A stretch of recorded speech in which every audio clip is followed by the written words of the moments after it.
Pekan ini sejumlah kegiatan telah dilakukan KPK, baik pencegahan, penindakan, dan kelembagaan. Berikut rangkumannya dalam KPK 24 jam.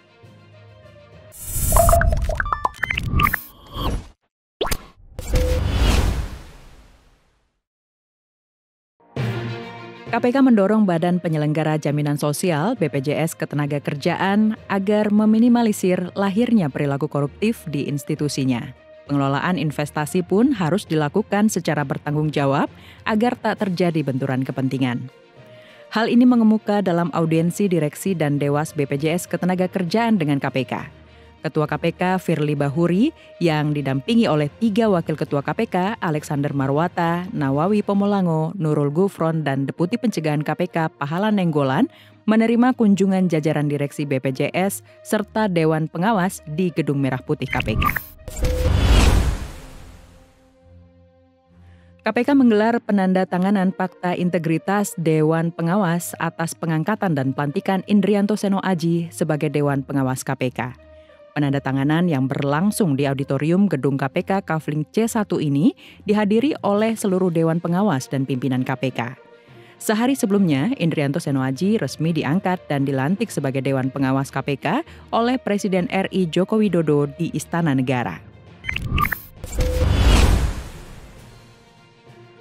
KPK menerima kunjungan dari Menteri Koordinator Bidang Politik, Hukum, dan Keamanan Menko Polhukam Mahfud MD. Kehadiran Mahfud adalah untuk mendiskusikan kasus bantuan likuiditas Bank Indonesia atau BLBI. Dalam pertemuan dengan pimpinan KPK, Menko Polhukam menerima banyak dokumen soal kasus BLBI.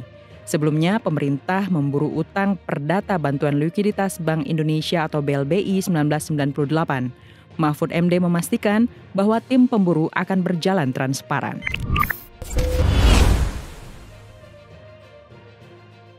KPK menyasar pencegahan korupsi di sektor korporasi melalui pembentukan Direktorat Anti Korupsi Badan Usaha. Tindakan tersebut dilakukan mengingat mayoritas pemberi suap dalam kasus korupsi berasal dari pelaku usaha. Nantinya, KPK akan mendorong adanya sistem manajemen anti penyuapan di setiap badan usaha. Sistem tersebut akan mengatur mengenai konflik kepentingan hingga pencatatan transaksi keuangan yang andal. KPK menetapkan Bupati Talaut SWM menjadi tersangka suap proyek perbaikan pasar di Kabupaten Talaut. Dia disangka menerima uang, perhiasan, dan arloji mewah dari pengusaha penggarap proyek itu. Dalam perkara pertama, ia divonis 2 tahun penjara terkait kasus suap lelang pekerjaan revitalisasi Pasar Lirung dan pekerjaan revitalisasi Pasar Beo tahun 2019. Kemudian KPK kembali menangkap SWM untuk perkara kedua yang merupakan pengembangan perkara pertama. Wakil Ketua KPK Lili Pintauli Siregar merespon sejumlah pemberitaan media massa yang menyatakan dirinya menjalin komunikasi dengan Wali Kota Tanjung Balai M. Sahrial. Adapun M. Sahrial merupakan tersangka dalam kasus penerimaan hadiah atau janji terkait penanganan perkara Wali Kota Tanjung Balai tahun 2020-2021. Lili menyatakan dia sangat menyadari bahwa sebagai insan KPK, dia terikat dengan kode etik dan juga peraturan KPK yang melarangnya untuk berhubungan dengan pihak-pihak yang berperkara. KPK menerima kunjungan dari Menteri Sosial Tri Risma hari ini untuk melaporkan data ganda penerima bantuan sosial. Risma mengatakan karena ada 21 juta data warga dinonaktifkan sementara sebagai penerima bansos, dia memerintahkan pemerintah daerah menyempurnakan data. Hal inilah yang dilaporkan Risma dalam pertemuan dengan pimpinan KPK.